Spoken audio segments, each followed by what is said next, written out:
Hi guys, welcome to my new vlog. और आज मैं पहुंच चुकी हूँ बनारस की गलियों में। हाँ जी, बनारस की गलियों में, बिल्कुल सही सुना आपने। बनारस एक ऐसा शहर है जो संसार के सबसे पुराने शहरों में से एक है, जहाँ पे हमारे काशी विश्वनाथ जी का मंदिर है, हमारे बाबा का मंदिर है, जो हमारे ब्रह्मांड के भगवान है उनका मंदिर है। और मैं आई हूँ बहुत ही शुभ दिन पे। हाँ जी, महाशिवरात्रि के दिन पे। जानते हो थोड़ा लेट हो गया व्लॉग, बट मैं डालना बहुत ज़रूरी था, मेरे लिए बहुत ही इंपॉर्टेंट था, ताकि मैं अपने बाबा का पूरा आपको दिखा सकूं कि कैसे हमने दर्शन किया। वो कहते हैं ना गाइज, लेट बट मैंडेट। ये वही वाली वीडियो थी मेरे लिए, क्योंकि बाबा काशी विश्वनाथ जी के दर्शन किए, वो भी महाशिवरात्रि के दिन। तो आप लोगों से शेयर करना तो ज़रूरी था मेरे लिए, ताकि हमें जो प्रॉब्लम्स हुई वो आप उस प्रॉब्लम्स को फेस ना करो। इसलिए ये वीडियो में आपको मैं शुरू से अभी तक का पूरा बताऊंगी कि कैसे हमने शिवरात्रि के दिन दर्शन किया और हमें क्या क्या प्रॉब्लम्स का सामना करना पड़ा, ताकि वो प्रॉब्लम्स आपको ना देखनी पड़े। तो हमारा 3 दिन का ट्रिप था और हमने न्यू दिल्ली से अपनी जर्नी स्टार्ट करी थी। और आज मैं आपको डे 1 का व्लॉग शेयर कर रही हूँ। डे 2 और डे 3 बाद में आएगा।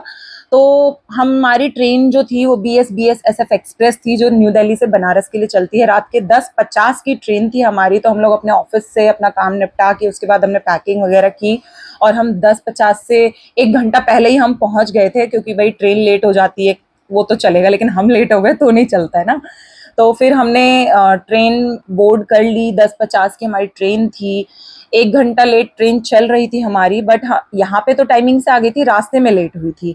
तो ट्रेन काफ़ी अच्छी थी। हमने अपना सामान वगैरह, क्योंकि हम लड़कियों का तो पता है ना, कहीं 2 दिन के लिए जाना चाहे 3 दिन के लिए जाना हो, तो सामान तो उनका भरा ही रहता है। तो काफ़ी कुछ सामान हमने लिया हुआ था, ऊपर से बच्चे थे। ये सबसे बड़ा डिसीजन था गाइज, कि 2 बच्चे हम लेके गए थे, वो भी शिवरात्रि के दिन। तो जो फैमिलीज जाना चाहते हैं अपने बच्चों को लेके, जो अपने बच्चों को कहीं नहीं छोड़ सकती, अपने साथ लेके जाना चाहती है, तो उनके लिए ये व्लॉग बहुत हेल्पफुल रहेगा। तो हमने AC की टिकट कटवाई हुई थी, और जाते ही हमें बस ये था कि हम खाना थोड़ा सा लेके गए थे अपने लिए, क्योंकि ट्रेन का खाना कैसा होता है गाइस पता ही है ना। और हेल्थ कॉन्शियस हम इतने नहीं हैं, बट हम अवॉइड करने की कोशिश करते हैं कि जहाँ पे हम मैनेज कर सके वहाँ हम मैनेज करें। तो जैसे हम लोग ट्रेन में बैठे, उसके बाद मतलब 10:50 की ट्रेन थी, तो गाइस सोने का टाइम तो हो ही गया था। तो आधा पौन घंटा हम लोग बैठे, उसके बाद देखिए मैं ही यहाँ पे सारे अरेंजमेंट्स कर रही हूँ। मुझे इन सब चीज़ों में बड़ा मज़ा आता है अरेंजमेंट्स करने में, स्पेशली ट्रेन में।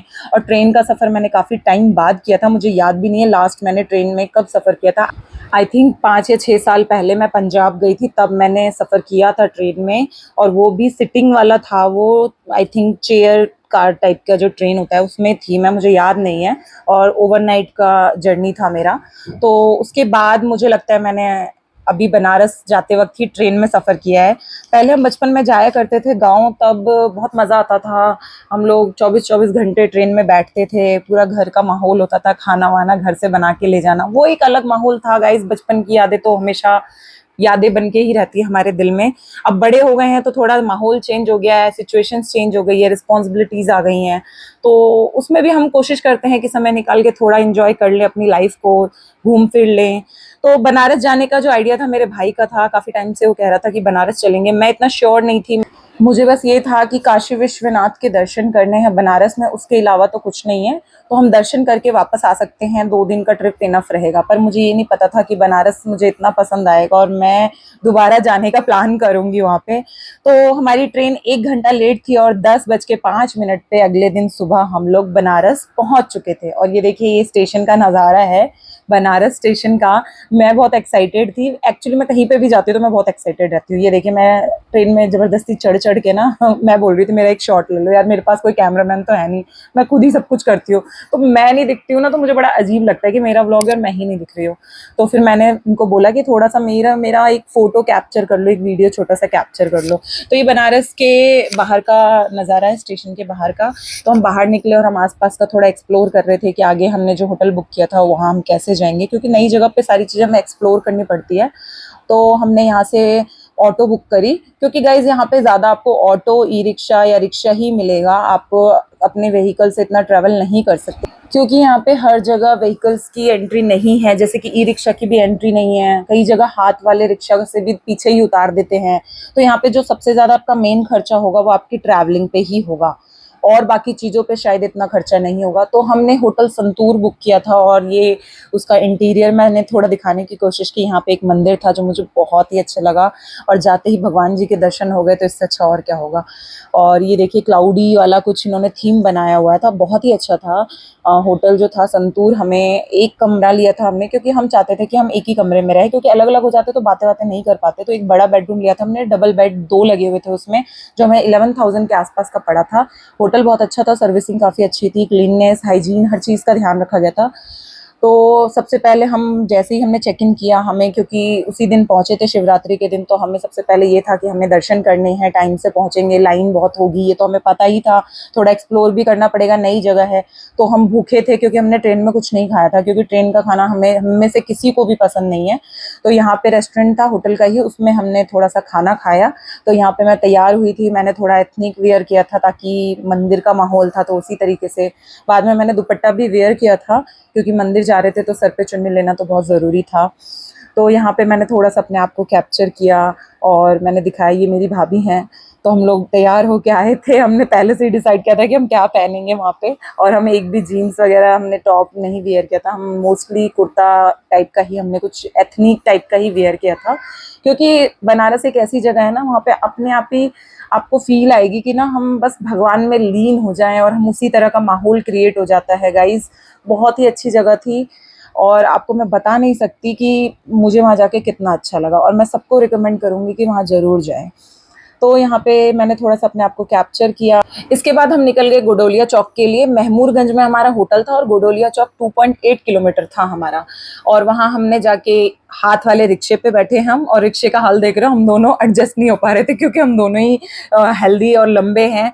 तो रिक्शा जो था यहाँ के बहुत अजीब थे, उनमें ढलान थी, मतलब आप अगर बैठोगे तो आपको ऐसा लगेगा आप नीचे की तरफ फिसल रहे हो। पता नहीं ऐसा क्यों था, शायद ये पुराने टाइम से ही है यहाँ पे इस तरीके का। तो हम गोडोलिया चौक पे पहुंचे, क्योंकि गोडोलिया चौक से ही आपको सारे रास्ते मिलेंगे। गोडोलिया चौक पे ही आपको मंदिर जाने का रास्ता, घाट की तरफ जाने का, मणिकर्णिका घाट या और भी जो घाट है उधर जाने का आपको रास्ता मिलेगा। गोडोलिया चौक के आसपास भी होटल्स थे, लेकिन ना हम शिवरात्रि के मौके पे गए थे तो बहुत ही ज़्यादा भीड़ थी, तो इसीलिए हमें होटल थोड़ा दूर लेना पड़ा। हमारे होटल से 2.8 किलोमीटर था गोडोलिया चौक। तो ये देख रहे हैं आप, ये बनारस की गलियाँ, सड़कें जो हैं, ये बहुत ही खूबसूरत थी। दिन के टाइम तो आपको ये भीड़ भाड़ दिख रही है, अगर आप सुबह 5 बजे उठ के यहाँ पे आते हैं ना तो भी आपको भीड़ भाड़ दिखेगी, क्योंकि बनारस एक ऐसी जगह मैंने देखी जहाँ पे सुबह ही आपको उठ के हर चीज़ एक्सप्लोर करने में मज़ा आएगा। और अगर आप सोते रह गए तो आपने सब सारी अच्छी चीज़ें यहाँ की मिस कर दी। मैं यहाँ एक्साइटेड तो बहुत दिख रही हूँ, लेकिन मुझे टेंशन भी हो रही थी कि कितनी भीड़ होगी, क्योंकि जैसा कि मैंने बताया शिवरात्रि के दिन आए थे, तो भीड़ तो होना लाजमी है, क्योंकि देश विदेश से लोग आते हैं यहाँ पे। तो मैं बहुत ज़्यादा टेंशन में भी थी कि बच्चे हैं हमारे साथ, हम कैसे दर्शन करेंगे। पर मन में एक विश्वास था कि बाबा के दर्शन करके ही जाएंगे, आए हैं तो शिवरात्रि का मौका हम नहीं मिस करेंगे, क्योंकि भाई बाबा के दर्शन 12 ज्योतिर्लिंग में से एक काशी विश्वनाथ जी के दर्शन करना अपने आप में एक बहुत बड़ी बात है।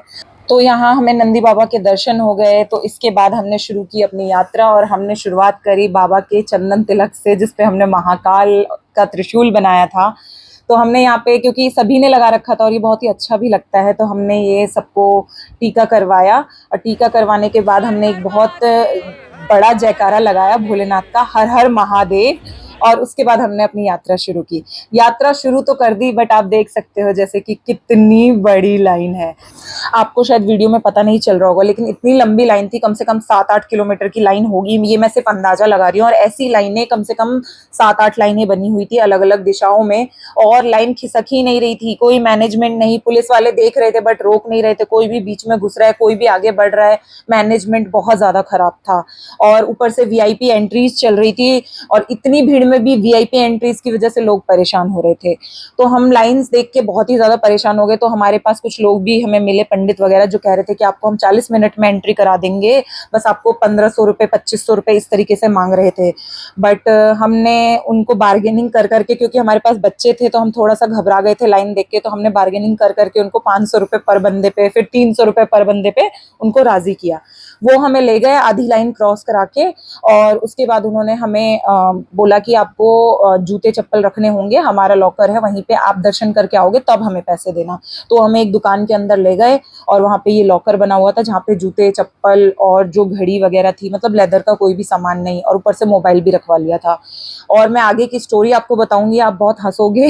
हम लोग लाइन में लग तो गए, वो गायब हो गया बंदा, और हम लोग लाइन में लगे रहे, और तकरीबन 6 घंटे के बाद एक बार को तो मैं हिम्मत हार गई थी, मैं रोने लग गई थी कि मैं क्यों फंस गई यहाँ पे, मेरे बच्चे को कुछ ना हो जाए। लेकिन फाइनली 6 घंटे बाद हमने दर्शन किए। उसके बाद हम दर्शन करके जब वापस आए तो मैं उसका नहीं दिखा सकती क्योंकि मोबाइल हमसे ले लिया गया था। फिर हम यहाँ वापस आए और बिना पानी, बिना उसके हम लोग 6 घंटे का सफ़र, हमने 6 साढ़े 6 घंटे का हमने तय किया लाइन में लग के। मेरे बच्चों को हैट्स ऑफ है, वो सिर्फ पानी पी के थोड़ी दूर तक, क्योंकि खाने का भी कुछ नहीं था वहाँ पे, पानी पी पी के वो बेचारे 6 साढ़े 6 घंटे हमारे साथ लगे रहे। रात में जाके हमें दर्शन हुए।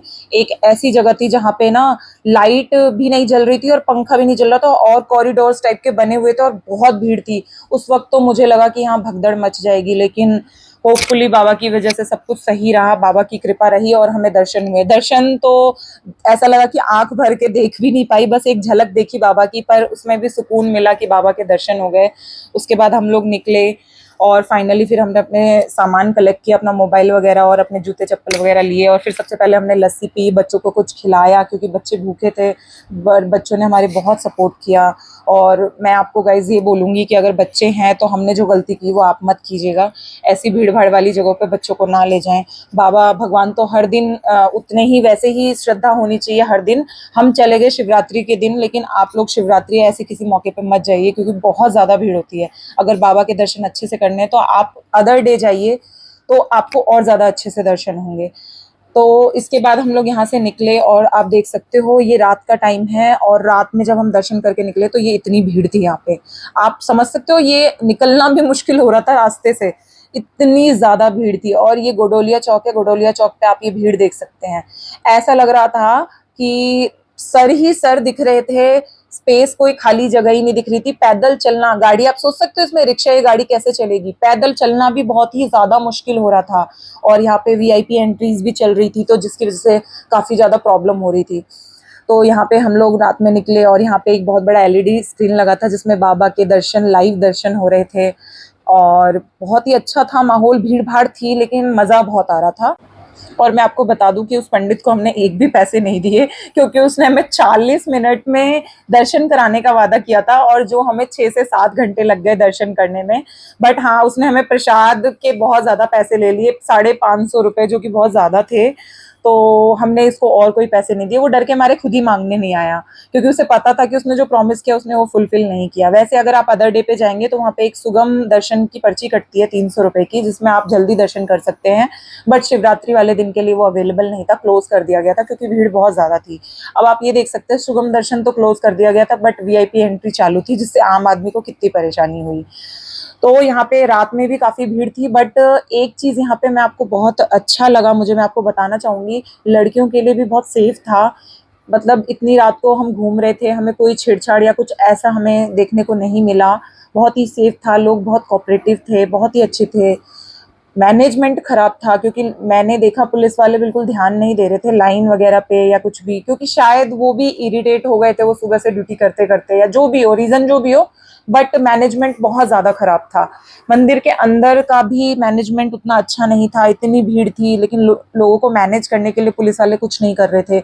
बच्चे थे छोटे, ना कहीं पानी की व्यवस्था थी ना कुछ, तो बहुत ही ज्यादा था। इवन पुलिस वाले हमें खुद कह रहे थे कि आप शिवरात्रि के दिन मत आना, आप लोग क्यों आ गए हो शिवरात्रि के दिन, आप लोग इतने दूर दूर से आते हो, लेकिन शिवरात्रि का दिन क्यों चुना आपने, आप ऐसे भी आ सकते हो, भगवान तो वैसे भी मिल जाते हैं। मैंने कहा सर वो तो ठीक है, बट मैनेज करना आपकी जिम्मेदारी है, तो आपको मैनेज करना चाहिए। तो वो कहने लगे कि मैनेज हम कर रहे हैं, लेकिन भीड़ इतनी ज्यादा है कि आउट ऑफ कंट्रोल हो रखा है सब कुछ। बट होपफुली कोई भगदड़ नहीं मची और सारी चीजें अच्छे से हो गई।